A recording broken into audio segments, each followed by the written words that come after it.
Olá pessoal, sou o professor Rodrigo e hoje vou estar falando com vocês sobre genética, né? Estou com uma aulinha voltada aí, um resumo de genética voltado para quem está se preparando aí para o Enem. Então vamos estar vendo várias situações que geralmente podem cair aí nas provas do Enem, vários temas, os principais temas da genética estaremos vendo a partir de agora nesta videoaula. Então vamos lá para a videoaula. Vamos falar então aqui uns conceitos básicos de genética. O gene, o que é o gene? O gene nada mais é do que um segmento do DNA, da fita do DNA. Então, e esse gene contém aí a informação para a produção de um RNA funcional. Então, a partir desse filamento de DNA, desse gene, vai ser possível produzir aí um RNA. O termo locus gênicos. Locus gênico é um local onde contém aí um gene, um local do cromossomo, né, onde vai conter um gene. Então isso aqui seria o nosso cromossomo, um cromossomo, e essa partezinha aqui é onde tem um gene. Esse local nós chamamos de locus gênico. Genes alelos. Genes alelos são genes que vão estar nas mesmas alturas dos locus gênicos aí em cromossomos homólogos. Então eu tenho aqui dois cromossomos homólogos, que são cromossomos iguais. Então eu tenho aqui o gene azão e o gene azão. Então esse azão e esse azão são genes alelos. E aqui embaixo eu tenho o gene Bzão e o gene Bzinho. Também são genes alelos, pois eles vão estar aí nos mesmos locus gênicos em cromossomos homólogos. Os genes alelos determinam as características nos organismos. Então eu posso ter aqui o azão, pode dar aí, por exemplo, o formato do queixo de um indivíduo. Esse gene Bzinho pode dar o formato dos olhos. O Czão pode dar aí a cor dos pelos. Então esses genes alelos vão estar determinando aí as características dos organismos, nos indivíduos. Homozigoto. O que são genes homozigóticos? Gene homozigoto são genes alelos iguais. Então azão é igual a azão. Então eu tenho aqui genes alelos homozigóticos.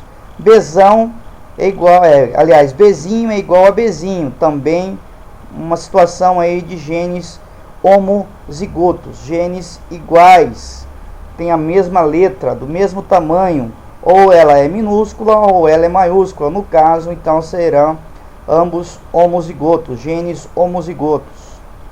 E genes alelos heterozigotos são genes alelos diferentes. Como eu disse, o azão é diferente de azinho, então são heterozigoto. Bzão é diferente de Bzinho, heterozigoto. Então aqui é o que determina heterozigoto. Hétero diferente, um gene diferente do outro. Apesar de estar na mesma altura, no mesmo locus gênicos aí, em cromossomos homólogos, eles são diferentes. Mas vão estar aí também trazendo alguma determinada característica. Por exemplo, o azão pode mandar aí o indivíduo ser alto, e o azinho manda o indivíduo ser baixo. O Bzão manda o indivíduo ter, por exemplo, vamos colocar aí uma característica melanina na pele. E o Bzinho traz aí o indivíduo a não produzir melanina na pele, né? Lembrando que geralmente os genes maiúsculos, né, representado por letras maiúsculas, vão ser os genes dominantes, e os genes em letra minúscula são os genes recessivos. O que é isso, professor? Gene dominante é que nesse caso aqui vai prevalecer quem? O indivíduo vai ser alto ou vai ser baixo? Vai ser alto, porque o gene azão, né, no exemplo que eu dei aqui, estaria determinando que o indivíduo teria alto. E teria melanina na pele, produção de melanina, porque o Bzão é dominante, produz melanina. O Bzinho que não produz, quando vem junto, ele fica escondido, é recessivo. Então aí, gene dominante, aqui no caso, aqui nesse primeiro caso, azão, ambos se expressam. Então ambos são dominantes, ambos são letra maiúscula. E já no segundo caso, bezinho, somente o gene bezão, que é o gene dominante, se expressa, ou seja, somente aquela característica determinada por ele vai aparecer neste indivíduo. Gene recessivo, só vai aparecer a característica determinada por um gene recessivo quando ele vir em homozigose. Quando ele vir aqui, nesse caso aqui, azinho, ambos se expressam. As características desse azinho aqui vai ser expressada. Nesse segundo caso, o gene recessivo aqui é inibido pelo seu alelo dominante, o bezão. Então a característica desse indivíduo, desse gene bezinho, vai ficar escondida. Não vai se manifestar porque ele é recessivo e o bezão é dominante. Genótipo. Genótipos são, vamos dizer assim, toda a receita do indivíduo, todas as letras, todos os genes que constituem, que trazem as características de um indivíduo. Então, nesse caso aqui desses cromossomos homólogos, eu tenho o genótipo aqui, azinho, bezão, cezinho e desão. Então, o nosso genótipo desses cromossomos são esses: azinho, bezão, cezinho e desão. Então, isso é o genótipo. Seria a receita do indivíduo, os genes do indivíduo. Nesse gene, se ele é dominante ou é recessivo. Fenótipo. Fenótipo é a aparência física ou fisiológica de um organismo. Então, o fenótipo nada mais é do que a combinação do genótipo, daquela receita do indivíduo, mas a interação com o meio ambiente. Então, isso seria o fenótipo, que teria aí a característica do indivíduo. Um exemplo, aquela pessoa bem branquinha, né? Uma pessoa branquinha, porém que vive tomando sol, que vive na praia, né, tomando sol. O que vai acontecer? Vai ter uma interação com esse ambiente e a pessoa vai ter aí a produção de mais melanina na pele. Então a pessoa vai ficar queimadinha, né, vai ficar moreninha, porque teve uma interação dela com o meio ambiente. Apesar do fenótipo falar que essa pessoa é branca, como ela interagiu muito com o sol, com o ambiente com muito sol, a pele passou a produzir um pouco mais de melanina do que a receita dele mandava produzir. Então, esse é o fenótipo do indivíduo. Sempre é a interação do genótipo, da receita, mais a interação com o meio ambiente. Vamos entender um pouco melhor mais aqui à frente. Então aqui, ó, tem o mesmo fenótipo e genótipo. São gêmeos idênticos, porém, esses gêmeos idênticos aqui foram separados na infância. Um deles foi mandado lá para a Somália, lá para a África, né, um país pobre, com muita dificuldade econômica, e esse gêmeo do lado direito aqui foi mandado lá para a Itália, né, um país rico. Então, eles são gêmeos, têm o mesmo fenótipo aqui quando crianças, o mesmo genótipo, são gêmeos idênticos. Vamos ver o que acontece com essa interação com o ambiente. 20 anos depois, o mesmo genótipo, mas ocorreu aí um fenótipo diferente. O que aconteceu aqui? Por que esse indivíduo que foi para a Somália está magrinho? Está magrinho porque, vamos dizer assim, teve falta de comida, de alimentação saudável, então teve uma dificuldade aí com o ambiente. Então ele não desenvolveu a sua plenitude. Já esse indivíduo que foi para a Itália, viveu aí uma vida muito boa, né, se alimentou bem, né, e hoje, 20 anos depois, está bem gordinho. A interação com o ambiente. Ambos tinham o mesmo genótipo, mas com a interação em ambientes distintos, formaram fenótipos diferentes. Então é importante lembrar, genótipo é a receita do indivíduo, fenótipo é a característica expressa pelo indivíduo.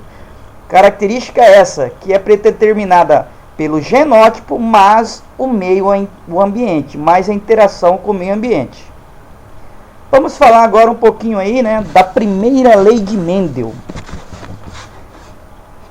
Bom, lembrando que Gregor Mendel é considerado o pai da genética moderna. Esse cara, ele vivia no mosteiro lá enclausurado e rezava bastante, né? E além disso, começou a fazer algumas experiências para tentar determinar como as características eram passadas de geração em geração. Então, Mendel fez esse trabalho aí muito importante e até hoje nós estudamos e lembramos de Mendel no nosso dia a dia, e é cobrado muito aí as leis de Mendel nos vestibulares e no Enem. Mendel usou as ervilhas. Mas por que ervilhas? Por que Mendel usou a ervilha? Ele usou a ervilha, não foi por acaso. Nada na ciência é por acaso. Ele usou a ervilha porque tinha uma facilidade de cultivo. A ervilha tem um ciclo de vida muito rápido. Além disso, as plantas da ervilha são de pequeno porte, né? O ciclo de vida dela é curto, tem a facilidade de cultivo e tem as características contrastantes. Ou seja, ou um pezinho de ervilha vai ser alto ou vai ser baixinho. Nunca vai ter um meio termo. Ou a ervilha vai ter a vagem verde ou vai ter amarela. Não vai ter um meio termo. Então, justamente por essas características aí que Mendel escolheu as ervilhas. Imagina se ele fosse usar aí, por exemplo, né, um elefante que tem um ciclo de vida longo. Possivelmente ele morreria aí sem entender como essas características eram atravessadas, eram passadas de geração em geração. Porque o ciclo de vida dos elefantes é muito longo, de anos, né? Para ele se reproduzir, enquanto num ano de vida dele aqui ele poderia cultivar várias gerações de ervilhas. Então, a primeira lei de Mendel é chamada de lei do monohibridismo. Essa lei diz que cada característica é determinada por dois fatores. Lembrem que na época de Mendel ainda não se conhecia a genética, não se conhecia os genes. Então ele chamou essas características, era determinada por dois fatores, por dois algos. Ele não soube dizer isso. Porém, hoje, na genética pós-mendeliana, nós já sabemos que esses fatores nada mais são do que genes. Então, esses fatores são os genes. Então, as características são determinadas por dois genes alelos, que se separam na formação dos gametas. Cada gameta só recebe um fator, só recebe um gene alelo desse par. Então, vamos ver como que isso acontece na prática. Então, aqui nós pegamos aqui um experimento que Mendel fez com as ervilhas. Ele pegou aí ervilhas, plantas que produziam somente ervilhas lisas e cruzou, né, esse xizinho significa cruzamento, cruzou com ervilhas que só produziam ervilhas rugosas, que a textura dela era rugosa. Essa geração de cruzamento, Mendel chamou de geração P. O que significa P? Geração parental. Desse cruzamento, qual foi aí o resultado desse cruzamento? Foi justamente esse. Nesse primeiro cruzamento, teve essa primeira geração de filhos, que ele chamou de geração filial 1 ou geração F1, deu 100% de ervilhas lisas. Então, nesse caso, dá para a gente perceber qual que é o caráter dominante e qual é o caráter recessivo. Como assim? O caráter dominante é aquele que prevalece, o recessivo é o que ficou escondido. Então, olha só, dominante, o liso é dominante e o recessivo sumiu. Opa, pera aí, será que sumiu? Essa característica recessiva sumiu? Vamos ver aqui na geração F2. Mendel pegou aqui indivíduos da geração F1, todos filhos dessa primeira geração, e cruzou entre si e chegou à geração F2. Vamos ver se sumiu realmente essa característica rugosa ou se ela ficou escondida. Vamos lá. Fazendo esse cruzamento da geração F1 com F1, Mendel chegou a isso, a essa proporção aqui na geração F2. de 3 lisas para uma rugosa. Então, olha bem, a característica rugosa ela não desapareceu, ela apenas se manteve escondida e voltou a reaparecer aqui no cruzamento de F1. Aqui em F2 ela voltou a reaparecer na proporção aí de uma rugosa para 3 lisas. Então, o caráter liso, ervilha lisa, aí, então nós sabemos então que é um caráter dominante, uma característica dominante, um gene dominante. E a rugosidade é determinada por um gene recessivo, aquele gene que fica escondido. Mas vamos ver como que isso acontece agora na prática, né? Porque olhando assim, beleza. Mas por que aconteceu esse resultado? É isso que nós vamos ver agora. Então, eu tenho aqui ervilhas lisas com genes dominantes.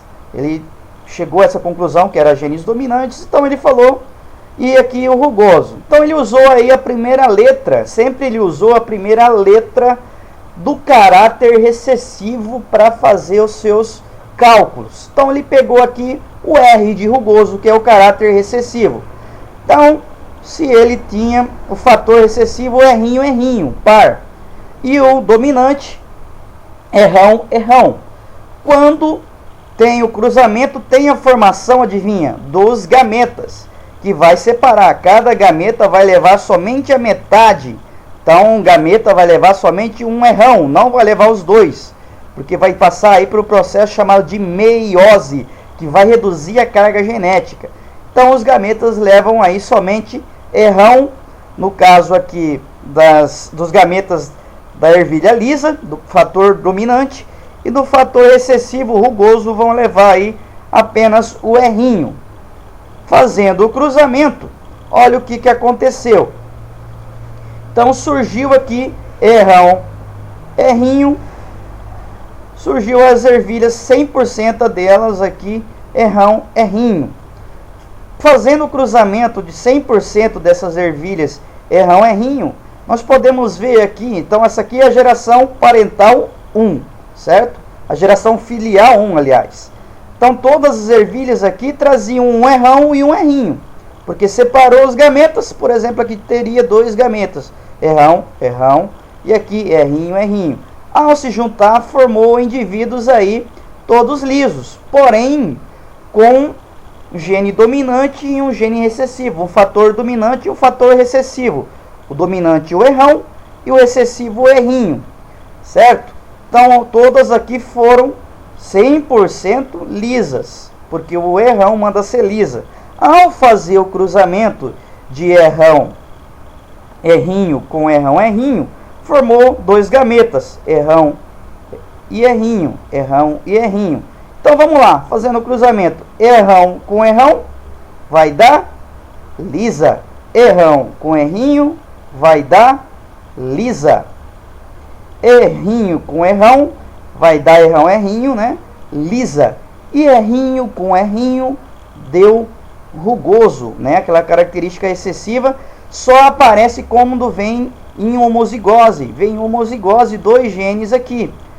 Então, ele usou esse quadro, né, para fazer os cálculos. Pegou a geração F1, separou os gametas, aqui do gameta masculino, por exemplo, né? Errinho, o gameta feminino, errinho. E aí fez o cruzamento, errão, formou um indivíduo, errinho, formou outro indivíduo, errinho. Sempre vem, né? Sempre coloca em o fator, a letra dominante primeiro, tá? E o errinho aqui. Então deu essa proporção de 2 errinho, 2 errinho, 1 errão, 1 errão. Esses 3 indivíduos aqui são o que? São dominantes, né? Tem um errão que diz que o indivíduo é liso, então essas 3 ervilhas são lisas. E esse errinho, a ervilha é rugosa. Então a gente pode fazer assim, ou simplesmente fazer que nem eu fiz lá na imagem. Errão, formou o primeiro indivíduo. Errinho, formou o segundo indivíduo. Errão, formou o terceiro indivíduo. Errinho, formou o terceiro indivíduo. Certo? Então, essa foi a proporção aí da primeira lei de Mendel, dessa primeira experiência na geração F2. Então, ficou assim, né? Ervilha lisa, errão, errão, lisa, errão, errinho, lisa, errão, errinho e rugosa, errinho, errinho. 3 lisas por uma rugosa. Então, esse foi um exemplo aí, né? Um experimento da primeira lei de Mendel. Quando a gente fala em proporção fenotípica, né? Às vezes na hora da prova vem perguntando, me dê a proporção fenotípica de tal exemplo, ou me dê a proporção genotípica. Quando pedir a proporção fenotípica, né? Sempre a gente, aqui de F2 nesse caso, né? Então de F2, o fenótipo, qual foi as características ali do fenótipo? Vamos voltar aqui no fenótipo de F2. 3 lisas e uma rugosa. Então essa é a proporção fenotípica. 3 lisas por uma rugosa. E a proporção genotípica? Genotípica é das letrinhas aqui, da receita do indivíduo, né, dos fatores que Mendel não sabia que eram genes. Então aí nesse caso nós falamos que a proporção genotípica é de 1 errão, errão, 2 errão, errinho e 1 errinho, errinho. Beleza? Proporção fenotípica, proporção de caráter, de característica. E proporção genotípica, a receita que veio nos indivíduos. Beleza? Tranquilo? Bem fácil, né? Então vamos passar adiante. Casos que vão além da primeira lei de Mendel. Então vamos ver alguns casos que vão além dessa primeira lei. Aqui é o caso da herança intermediária. É um caso aqui que não tem dominância completa, não tem dominância. Então eu tenho aqui uma flor vermelha e uma flor branca. Ao fazer o cruzamento de vermelho e branco, eu tenho o surgimento aí de uma flor rosa. Então, é uma coisa aí que acontece, né? Vai ter o surgimento aqui. A vermelha vai ser homozigótica, a branca sempre vai ser homozigótica, bezão, bezão, vezão, vezão, porque não tem dominância, então não tem lógica a gente colocar, nesse caso, letra minúscula para representar o caráter. Não tem caráter recessivo, é todos dominantes, porém quando eles vêm, eles se misturam, eles mesclam essa característica. Então o descendente vai ser heterozigótico e apresenta fenótipo intermediário em relação aos pais homozigóticos. Então essa rosa trouxe um gene Vzão do vermelho e um gene Bzão do branco, e ficou aí rosa, uma característica rosa intermediária. Então isso nós chamamos de herança intermediária. Como que acontece para fazer o cruzamento? É simples, separa os gametas, Vzão, Bzão aqui, Vzão, Bzão aqui, e faz a junção, Vzão, Vzão, Vzão, Bzão, Vzão, Bzão, Bzão, Bzão, vermelha, rosa, rosa e branca. Então eu tenho aqui nesse caso a proporção genotípica de gene, uma Vzão, Vzão, duas Vzão, Bzão e uma Bzão, Bzão. Já a proporção fenotípica da característica, nós temos uma vermelha, que é um caráter, uma característica, duas rosa e uma branca, proporção fenotípica, e aqui a proporção genotípica, do genótipo, da herança intermediária. Agora vamos falar um exemplo de codominância.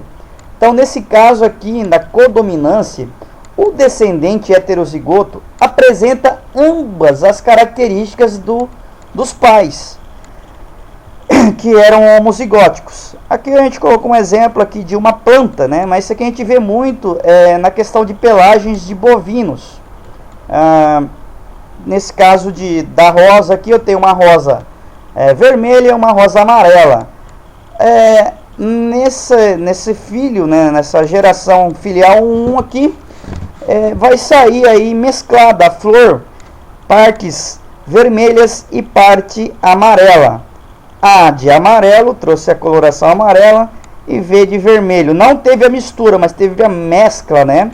Ela saiu coloridinha, né? Então o descendente aqui na codominância, o descendente heterozigoto, azão vezão é heterozigoto, apresenta ambos os fenótipos dos pais homozigóticos.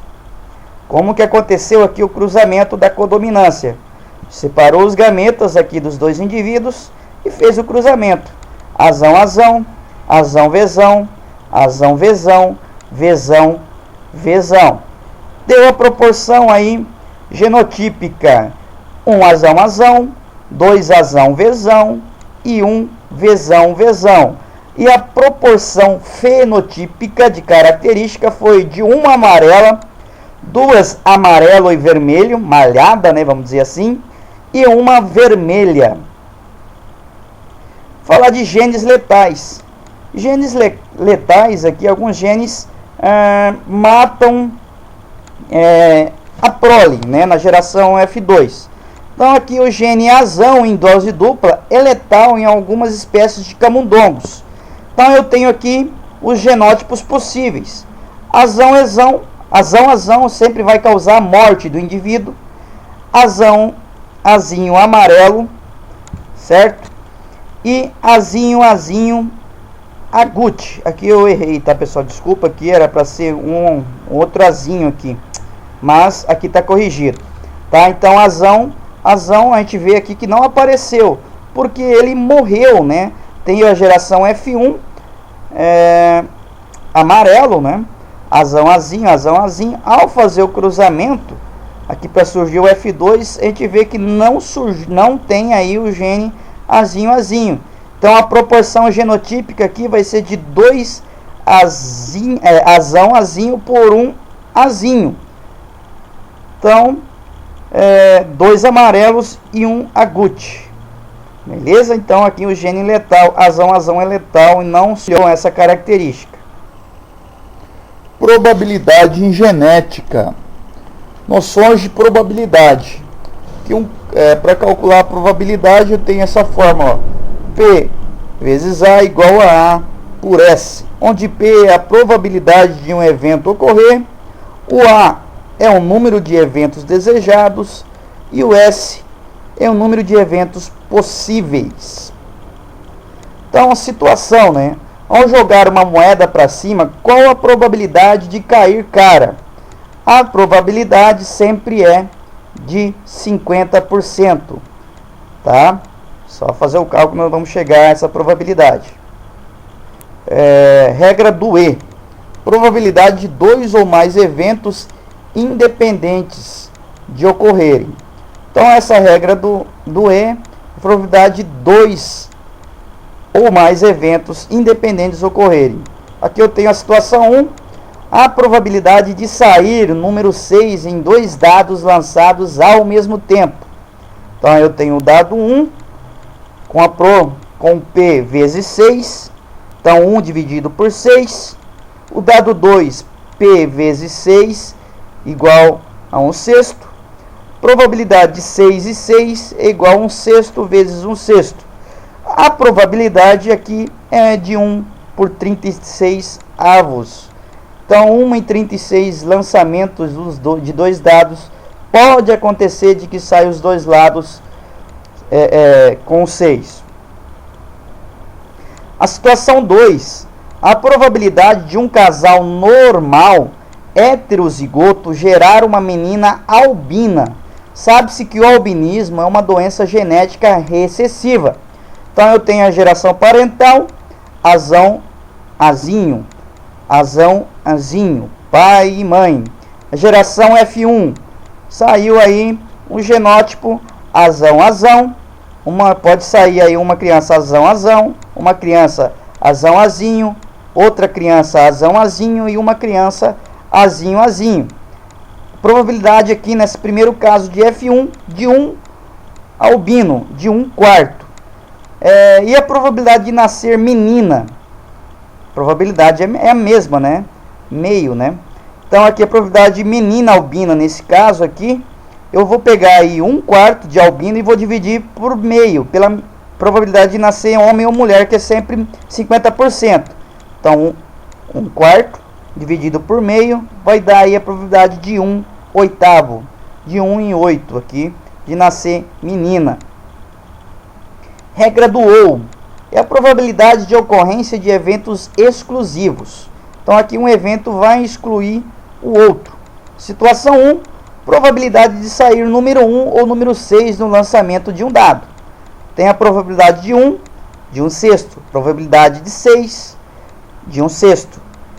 Probabilidade de 1 ou 6 é igual a 1/6 mais 1/6, igual a 2/6 e 1/3. Então a probabilidade de sair 1 ou de sair 6 é 1/3.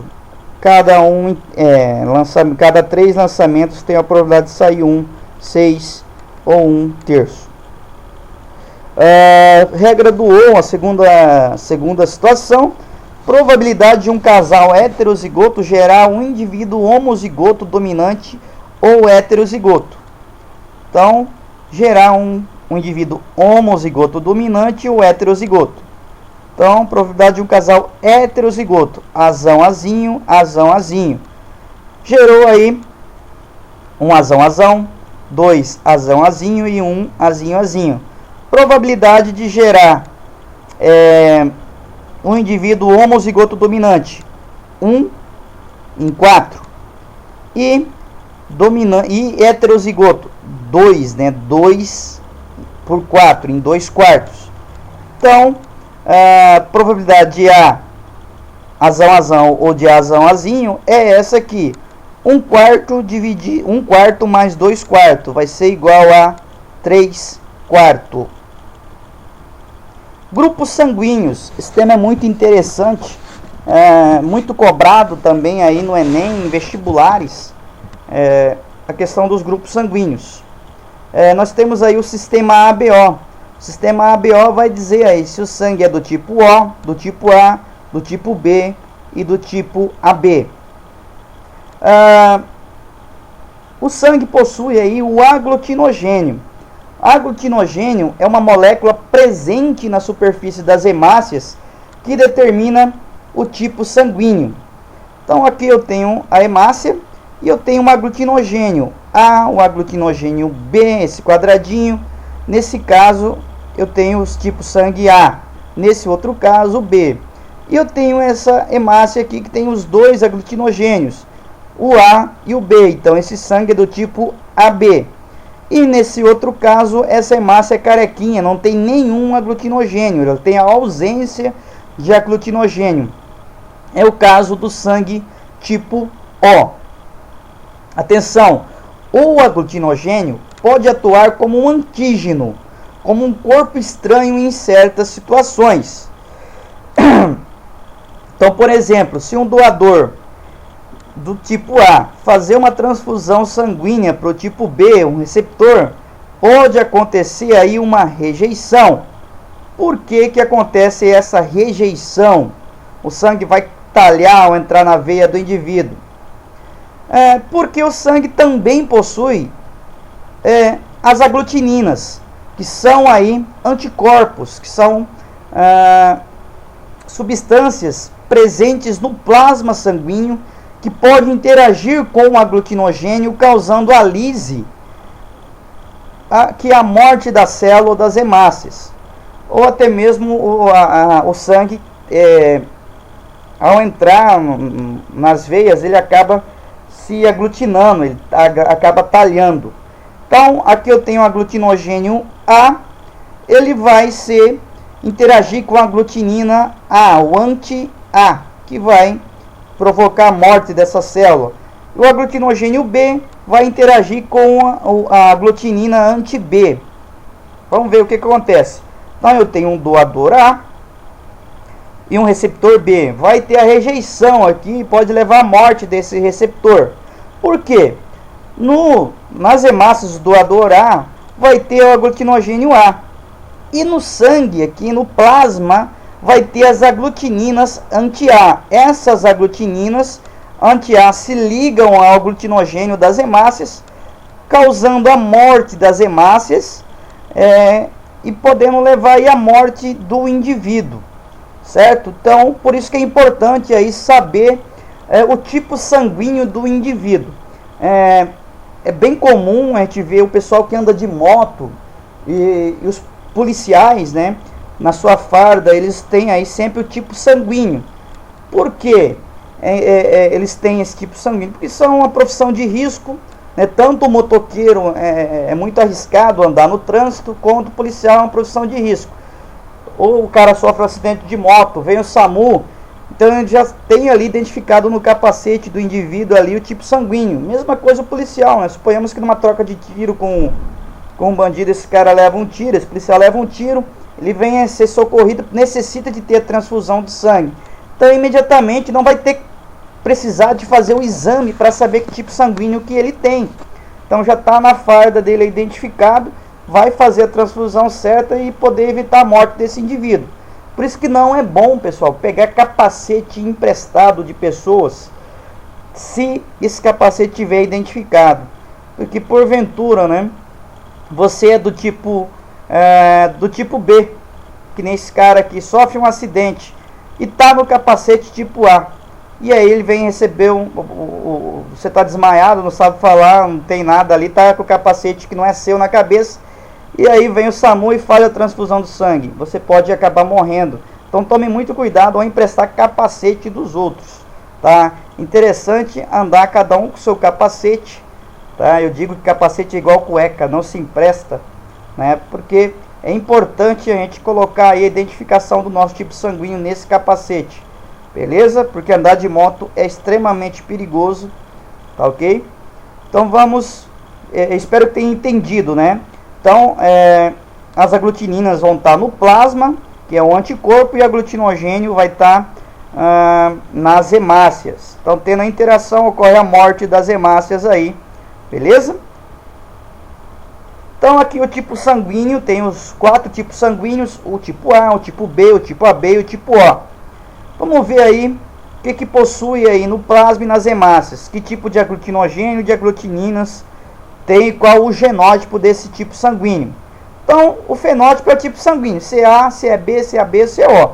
Então, o fenótipo A, o tipo sanguíneo A, ele vai ter o aglutinogênio do tipo A nas hemácias. E vai ter aí as aglutininas no plasma, o anti-B.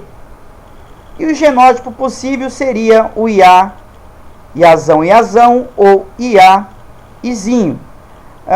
O tipo sanguíneo B vai ter o aglutinogênio do tipo B, que é este aqui, né, nas hemácias, e vai ter o anti-A no plasma. E o genótipo possível aí do tipo B é IBzão, IBzão ou IBzão, Izinho. O tipo sanguíneo, né, AB, vai ter aí aglutinogênios do tipo A e do tipo B, ambos os aglutinogênios aí nas hemácias.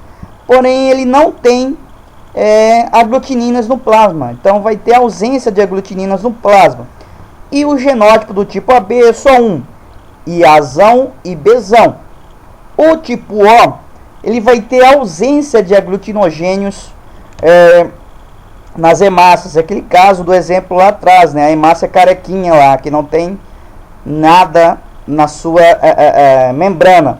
Já no plasma, esse sangue do tipo O vai ter todas as aglutininas, anti-A e anti-B. O genótipo, o único genótipo possível aqui do tipo O é esse, Izinho, Izinho, beleza?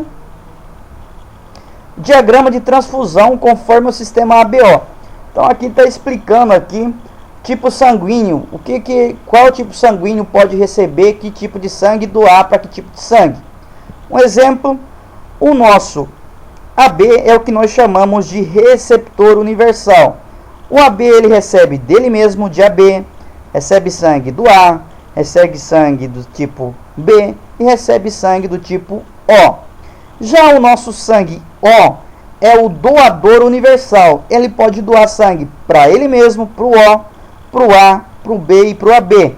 Em contrapartida, ele só pode receber dele mesmo, certo? É um sangue mais raro encontrado aí nos bancos de sangue. Importante, se alguém tiver independente do tipo de sangue, gente, é importante sempre, pelo menos uma vez por mês, quem tem a saúde ótima aí, não teve problemas, e fazer a doação de sangue, né? Porque muita gente precisa de sangue para transfusão no momento de cirurgia, de acidentes, e a gente mesmo pode estar uma hora precisando de sangue e não ter. Então é importante fazermos aí, termos a consciência de que doar sangue é também doar vida. Então ó, o A doa para a B, doa para A e recebe somente do A e do O. O B doa para B, doa para AB e recebe sangue do O e do B. O AB doa para AB e recebe sangue tanto do AB, como do A, como do B, como do O. O tipo O doa sangue para o tipo O, doa sangue para o tipo A, para o tipo B, para o tipo AB e só recebe sangue do tipo O. Esse é o nosso diagrama de transfusão conforme o sistema ABO. Porém, tem um outro fator, né? Nós sempre olhar a farda de alguém ou comprar um capacete e vem lá A positivo, A negativo, AB positivo, AB negativo. Então isso quer dizer esse negativo ou positivo em relação ao fator RH. O que é o fator RH? Fator RH é o nome dado a uma molécula que pode estar presente nas hemácias de alguns indivíduos. Pode estar presente. No caso das pessoas que está presente esse fator, essa proteína, essa molécula, nós chamamos essa pessoa, esse indivíduo de RH positivo. Em certas situações, essa molécula, fator RH, pode atuar como antígeno e induzir a produção de anticorpos anti-RH. Então é interessante aqui que o anti-RH não existe naturalmente. Esse anticorpo anti-RH, ele vai ser induzido a ser produzido nos organismos de quem não apresenta esse fator RH. Então as pessoas que forem fator RH negativo podem apresentar a produção desse anticorpo anti-RH. É isso que nós vamos aprender agora, como que acontece e quais as implicações desse fator RH para a nossa saúde. Então aqui eu tenho dois indivíduos, né? Tem um indivíduo aqui com o fator RH presente, RH positivo, e esse outro indivíduo aqui com fator RH ausente, né? Um RH negativo. Então aqui eu tenho as hemácias, no caso com fator presente, nós vamos colocar o Rão e ausente Rinho. Então eu posso ter ele desse jeito, Rão, ou Rinho. Ambos os casos aqui eles vão ser fator RH positivo. E o Rinho, RH negativo. Beleza. O que acontece aqui quando uma pessoa RH negativa recebe uma transfusão sanguínea aí do fator RH, uma pessoa com fator RH positivo? Não vai acontecer nada para a pessoa no primeiro momento. Só que vai acontecer sim uma sensibilização desse organismo, desse indivíduo RH negativo, que vai produzir o anti-RH. Então esse indivíduo vai produzir anticorpos anti-RH. Somente se receber. Naturalmente ele não tinha esse anticorpo. Só foi produzido esse anticorpo quando teve a transfusão. Por isso que eu digo que naturalmente isso não acontece. Então ele tem que ser sensibilizado aí por uma transfusão do sangue do fator RH positivo. Beleza? No homem vai ter algum problema? Não tem problema nenhum. O problema maior vai estar aí na mulher. Nós vamos ver o porquê. Opa, voltando, né? Então, quando tem interação, né, nesse caso aqui, do anti-RH com uma hemácia, aí pode ter a morte, levar à morte dessa hemácia. Porém, isso leva aí a longo prazo, tá? Que vai levar a lise à morte das hemácias. Então, por isso que eu digo que a priori não tem problema receber a transfusão de sangue. O problema vai acontecer quando tiver a gestação de um bebê, quando uma mulher RH negativa tiver um filho RH positivo e ela foi sensibilizada e tem o anti-RH. Nós vamos ver isso mais adiante. Então aqui a regra de transfusão segundo o fator RH. Então sempre o RH positivo doa para o RH positivo. O RH positivo não doa para o RH negativo. O RH negativo doa para o RH negativo. E o RH negativo doa para o RH positivo. Esse é o diagrama, né, a regra de transfusão aí, segundo o fator RH. Os verdadeiros doadores universais e receptores universais são esses. O O negativo é o doador universal. E o AB positivo é o receptor universal. Tá? Então, o AB é o receptor universal. Não, se for um AB negativo, ele não é receptor universal. Ele tem que ser o AB positivo para ser o receptor universal e o O negativo para ser o doador universal verdadeiro, tá? Beleza? Não confundam na hora da prova. Agora sim vem o problema aí, né, do fator RH, a eritroblastose fetal, a doença hemolítica do recém-nascido. Então eu tenho uma grávida, RH negativa, ela já foi sensibilizada. Se ela já foi sensibilizada, ela vai ter aí o anti-RH.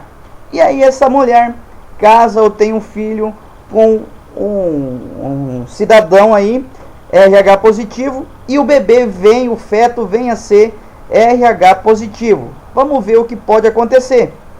Beleza?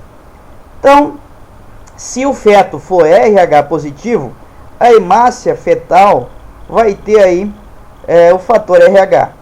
E a mãe tem os anticorpos anti-RH.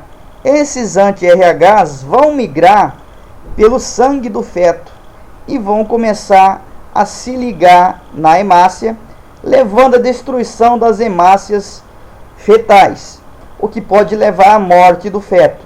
Isso aqui é o que nós chamamos de eritroblastose fetal. Por isso é importante fazer aí o pré-natal, né? Não só por isso, mas também por causa dessa doença, né? Porque fazendo aí, sabendo o tipo sanguíneo que a mãe o tipo sanguíneo do pai, sabe aí se pode ter a situação de ter essa eritroblastose fetal ou não, e aí o médico entra com medicamentos para evitar que aconteça a destruição e a morte das hemácias do feto, podendo levar à morte do feto. Então, a mulher RH negativa, sensibilizada, né? Como que ela pode ser sensibilizada? Fazendo uso de seringas com sangue RH positivo, pessoas que usam drogas, né? Transfusão errônea de sangue RH positivo. Então não tem problema ela receber o sangue aqui. Para ela não tem problema, mas vai ter, que eu disse lá à frente, né? Aí o parto anterior, né, em contato com sangue RH positivo do recém-nascido, também vai fazer a sensibilização dessa mulher. Então são as 3 situações aí de fatores relacionados à sensibilização aí para a produção do anti-RH em mulheres RH negativo. Ocorrendo a gravidez, o feto RH positivo, pode acontecer aí a eritroblastose fetal. Sintomas do recém-nascido. Um recém-nascido que passou que tem a eritroblastose fetal, que passou pela eritroblastose fetal, ele vai ter sintomas aí como anemia grave, doenças neurológicas, doenças cardiorrespiratórias e pode levar à morte. Tratamento desse bebê: a substituição total do sangue do recém-nascido por sangue RH negativo compatível. Prevenção: é possível prever? Sim, realizando os exames pré-natais e fazendo aí a utilização do soro específico no organismo materno. No caso da mãe aí RH negativa, com feto RH positivo, pode fazer a utilização de remédios aí para evitar esse caso aí da eritroblastose fetal no organismo. Beleza? Análise de heredogramas. Vamos aprender a fazer análise de alguns heredogramas. Que eu tenho a simbologia básica dos heredogramas. O quadradinho é o homem, o redondinho é a mulher, quadradinho branco Homem normal, quadradinho branco, redondinho branco, mulher normal. Quadradinho preto, afetado. Bolinha preta, afetado. Sempre que tiver essa ligação aqui por um tracinho entre o quadradinho e a bolinha entre o homem e a mulher, é um casamento. Sempre que tiver dois entre o quadradinho, dois tracinhos aqui, é um casamento consanguíneo. Nesse outro caso aqui, é uma situação de irmandade em ordem cronológica. Primeiro filho, segundo filho, terceiro filho. Nesse segundo caso aqui, gêmeos monozigóticos, gêmeos idênticos. Nesse outro caso, gêmeos dizigóticos, ou seja, gêmeos não idênticos. Ah, professor, eu conheço um amigo meu, sempre eu gosto de falar essa brincadeira nas aulas. Conheço um amigo meu que ele tem uma irmã gêmea idêntica a ele. Meu amigo, se ele é homem e a irmã é mulher, eles não são gêmeos idênticos. Gêmeos idênticos ou vai ser homem-homem ou vai ser mulher-mulher. Porque senão não são gêmeos idênticos, tá? Impossível. Nesse outro caso aqui, eu tenho aqui o heredograma aí de uma mulher portadora de alguma característica heterozigótica. Esse tipo aqui são 4 pessoas de sexo feminino. Nesse caso aqui, a gente está ignorando a questão do sexo do indivíduo. Nessas duas simbologias aqui, simboliza o falecimento dos indivíduos. E aqui, um casal com um filho e uma filha. Um filho e uma filha, um casal. Não é um casamento consanguíneo, né? Se fosse casamento consanguíneo, seria 2 traços. Beleza? Opa! Aqui um heredograma, né? Das possibilidades aqui. Indivíduos normais, os branquinhos. Indivíduos afetados por alguma doença, sempre os que vão estar escuros. Sempre que aparecer assim é portador de alguma característica, de alguma doença, tá? Genética. Heranças autossômicas. Herança autossômica é quando o gene relacionado à herança situa-se num dos 44 cromossomos autossômicos. Lembrando que o ser humano tem 46 cromossomos ao total, 23 pares. Desses 23 pares, um par é de cromossomos sexual e o resto todos são cromossomos não sexuais. É justamente esses cromossomos não sexuais que nós chamamos de cromossomos autossômicos. Então nós temos aí 44 cromossomos autossômicos e 2 cromossomos sexuais. Então, o ser humano tem 46 cromossomos total. Nosso cariótipo é de 46 cromossomos.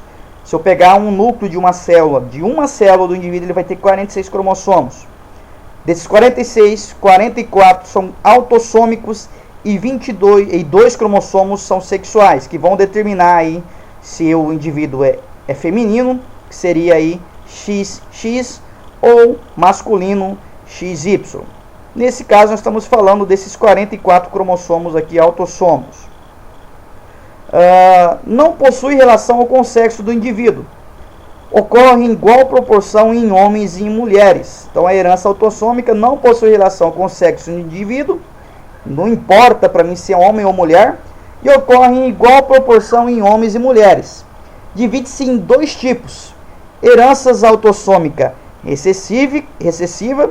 Herança autossômica dominante. Herança autossômica recessiva expressa-se quando o indivíduo apresenta 2 genes alelos recessivos. Então só vai se expressar nesse caso aqui de herança autossômica recessiva quando o indivíduo for portador de 2 genes recessivos, alelos recessivos. Um exemplo aqui é a fibrose cística, que é uma doença genética que afeta os pulmões, pâncreas e glândulas sudoríparas. Aqui eu tenho os genótipos possíveis. Azão, indivíduo normal. azão, azinho, indivíduo normal, e azinho, azinho, pessoa com fibrose cística. Outro exemplo aqui de herança recessiva é a anemia falciforme. É uma doença genética que resulta aí na formação de hemácias anormais em forma de foice, com baixa eficiência no transporte do oxigênio. Então eu tenho aqui uma hemácia normal e uma pessoa aqui com hemácia falciforme, né? A hemácia na forma de uma foice. Os genótipos possíveis são esses: o SS, pessoa normal, São, né? S maiúsculo, normal, Sinho, traço falcêmico, porém, né, não, ainda seria normal, tem o traço somente, e o Sinho afetado, né? Ocorre o aborto da pessoa, no caso aqui com anemia falciforme 100%, né, com todas as hemácias. Heredogramas característico aqui, né, da herança autossômica recessiva. Pais normais com algum filho afetado. 2. Pais normais serão azão. Então os pais normais vão ser sempre azão. E o filho azinho. Sendo afetado será azinho. Não deve haver discrepância na quantidade de homens e mulheres. Então, indivíduos normais aqui, todos os branquinhos, indivíduos normais, tá? Teve o surgimento aqui, né, de um filho com anemia falciforme, por exemplo. Nesse caso aqui, né, do casamento consanguíneo aqui, por exemplo, aqui teve um casamento consanguíneo, casou com alguém da família, próximo da família, que também trazia esse gene recessivo aqui. E ao nascer aí, teve a probabilidade de nascer um filho aí, azinho. Beleza? Herança autossômica dominante. Essa herança autossômica dominante expressa-se quando o indivíduo apresenta pelo menos um gene alelo dominante. Um exemplo aqui é a polidactia, que é quando o indivíduo tem 6 ou mais dedos nas mãos ou nos pés. Então aqui é um indivíduo com 6 dedos nas mãos e nos pés. Genótipos possíveis aqui de afetado já vai ser maior a probabilidade. Azão afetado.